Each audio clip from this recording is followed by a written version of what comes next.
உன் மீது நீ நம்பிக்கை வைக்கணும். முதல்ல இந்த மாதிரியான நிகழ்ச்சிகள்லாம் அதுக்காக தான்.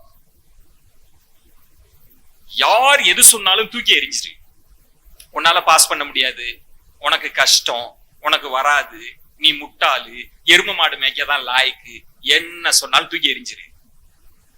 நன்றாக கேள், எவர் எது சொன்னாலும் நீ தோற்க மாட்டாய். யார் உன் மீது நம்பிக்கை வைக்கவில்லை என்றாலும் நீ தோற்க மாட்டாய். எப்போது தோற்பாய் தெரியுமா? உன் மீது நீ நம்பிக்கை வைக்காத போதுதான். உனக்கு உன் மேல நம்பிக்கை இல்லை என்றால் அடுத்த கணமே நீ தோற்று போய்விடுவாய். நீங்க கோயிலுக்கெல்லாம் போவீங்க, கோயில்ல யானை பாப்பீங்களா? யானை இருக்கா? அந்த யானையை பார்க்கிறப்ப நான் ஒன்னு சொல்லி தரேன், அதை மட்டும் கத்துக்கோ.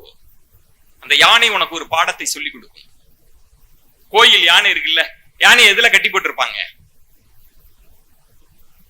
யானை நினைச்சா அந்த சங்கிலியை அறுக்க முடியாதா? அறுக்கலாம்.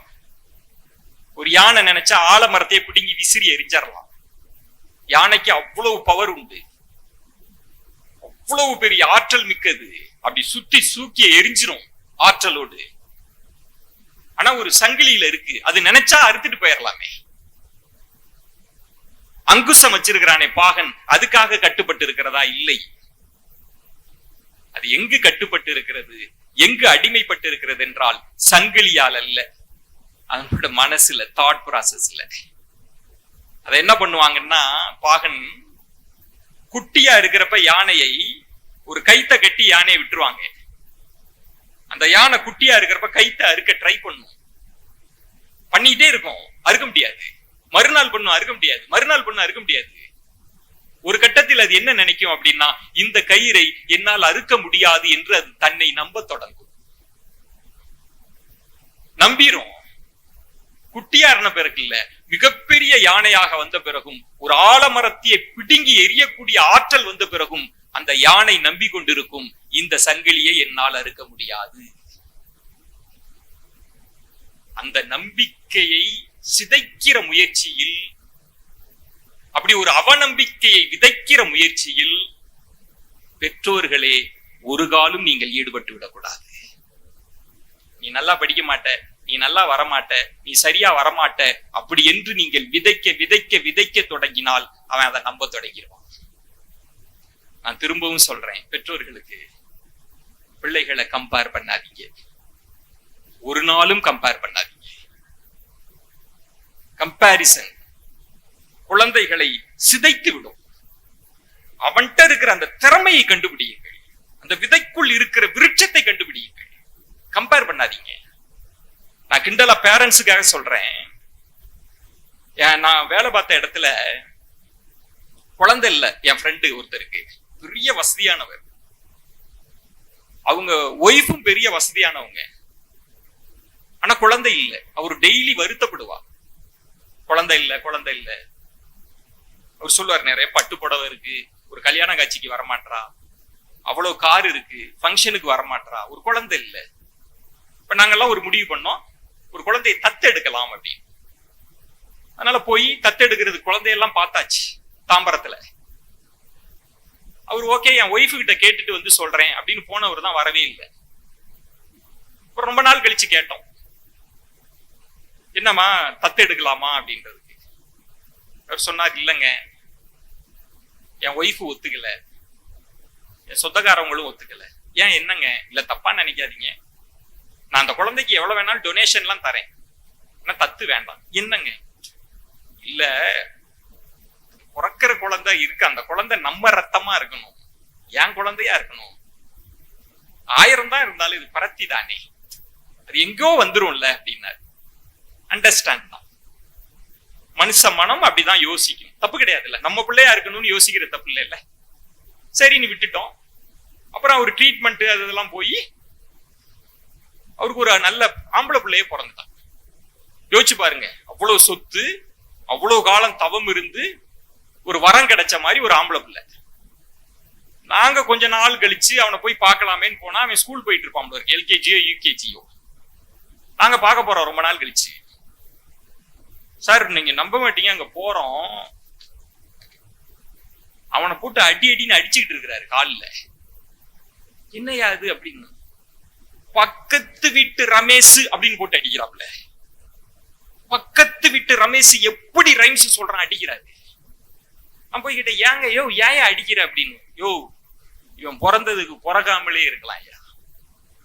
பாரு பக்கத்து வீட்டு ரமேஷ் கவர்மெண்ட் ஸ்கூல்ல தான் படிக்கிறான், என்னம்மா இங்கிலீஷ் பேசுறான், என்னம்மா ரைம்ஸ் சொல்றான், லட்சக்கணக்கில் ஃபீஸ் கட்டி இவனை போய் சேர்த்தா அவன் எப்படி சொல்றான் பாரு, மம்மி டாடி.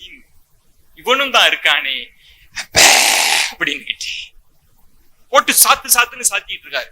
பக்கத்து வீட்டு ரமேஷ் எப்படி ரைம்ஸ் சொல்றான், பக்கத்து வீட்டு ரமேஷ் எப்படி கேபிட்டல்ல பத்தி சொல்றான் எல்லாம் சொன்னாரு. நான் ஒரே ஒரு கேள்விதான் அவரை கேட்டேன், யோ செந்தில அது எப்படியா பிறக்கிறப்ப மட்டும் அவன் ஓம் பிள்ளையா பிறக்கணும், வளர்றப்ப மட்டும் பக்கத்து வீட்டு பிள்ளையா வளரணும்னா இது என்னையா நியாயம்? ஏன் பக்கத்து வீட்டு உன் பிள்ளையினுடைய திறமையை நீ பாரியா? நான் அதை தான் சொல்லுவேன் பேரண்ட்ஸுக்கு, கம்பேர் பண்ணாதீங்க. உங்க பையனுக்குள்ள ஒரு பெரிய திறமை இருக்கும். சார் சொன்ன மாதிரி சொல்வேன், இந்த 12 வருஷ ஜேர்னில அந்த திறமையை கண்டுபிடிக்கிறது தான் நம்மளோட சேலஞ்ச். அதுக்கு நீ டிசிப்ளினா இருக்கணும், ஹார்ட் ஒர்க் போடணும். இந்த ஜெனரேஷன் பிள்ளைகளுக்கு இல்லாத ஒண்ணு என்ன தெரியுமா? ஹார்ட் ஒர்க் கிடையாது. இன்னைக்கு நிறைய பேரண்ட்ஸ், நான் 2 விஷயம் சொல்லி முடிக்கிறேன்.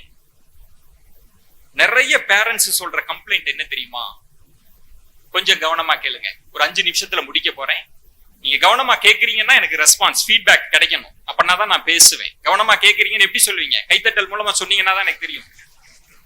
சில விஷயங்கள் சொல்லி முடிக்கிறேன். என்ன கம்ப்ளைண்ட் உங்க மேல?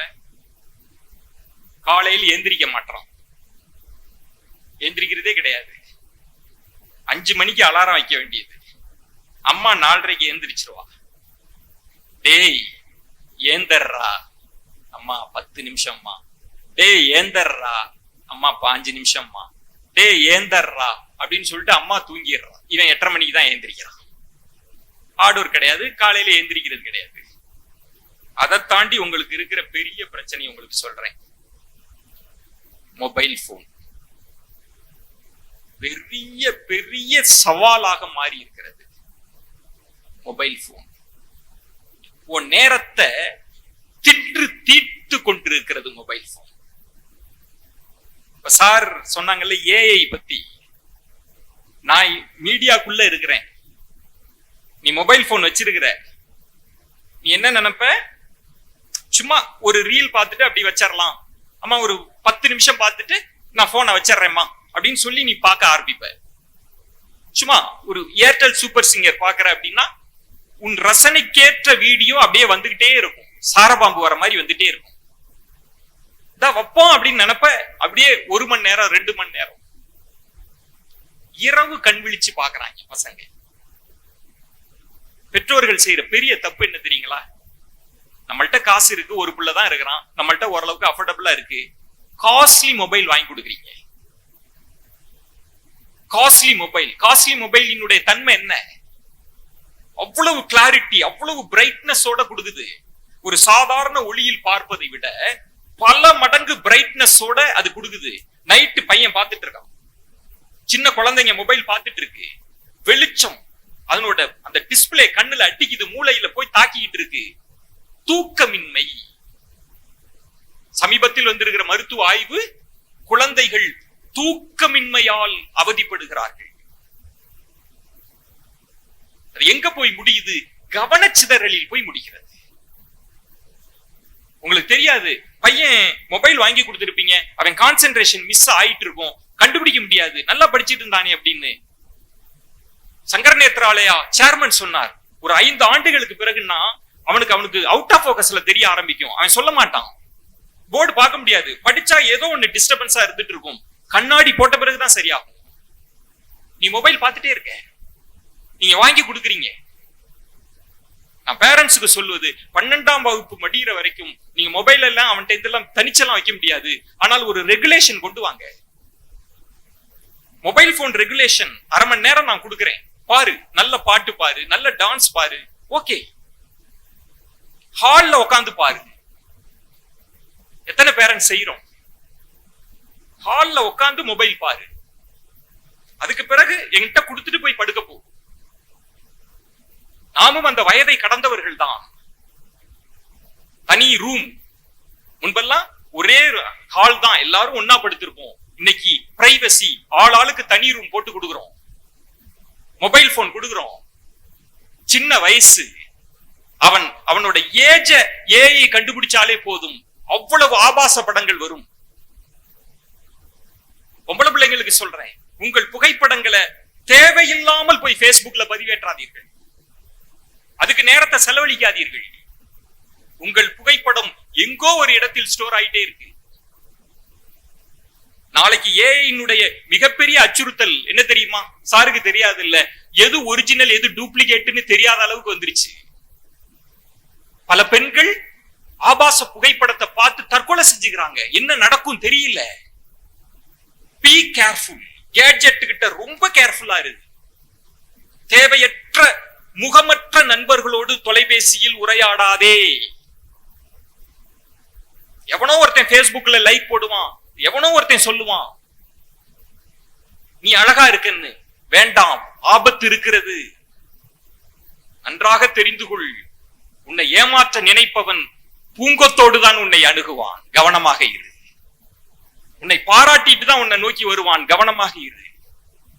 மொபைல் போன் ரெகுலேஷன் கொண்டு வாங்க. ஆனா என்ன பிரச்சனை வீடுகள்ல அப்படின்னா, அதை சொல்ற இடத்துல நம்ம இல்ல. ஏன்னா நம்மளே மொபைலுக்கு அடிக்டா இருக்கோம். வயசான பாட்டி நேத்து பார்க்காத சீரியல்லாம் இப்ப பாப்போம் அப்படின்னு கண்ணாடியை போட்டு பார்த்துட்டு இருக்கிறது இல்ல. எத்தனை பேர் குடும்பங்களில் சார் சொன்னார் இல்லையா, பாட புத்தகங்களை தாண்டி படிக்கிறோம். நம்ம ஒரு ஹால்ல உட்கார்ந்து ஒன்னா சாப்பிடுகிற போது பொது விஷயத்தை பத்தி, நியூஸ் பத்தி எத்தனை பேர் பேசுறோம். இது எல்லாம் தான் இனி சேர்ந்தது. இது எல்லாம் வெறும் மதிப்பெண் மட்டும் உன்னை கொண்டு போயிடாது. தயாராக இரு. Be prepare, be alert. கவனச்சிதறல் பெரிய சாத்தான்னா மொபைல் போன் தான். மொபைல் போன் ஒரு நாளைக்கு 1/2 மணி நேரம், மீதி 1 மணி நேரம் உன் கல்வி சார்ந்து தேடுதலுக்கு பயன்படுத்து.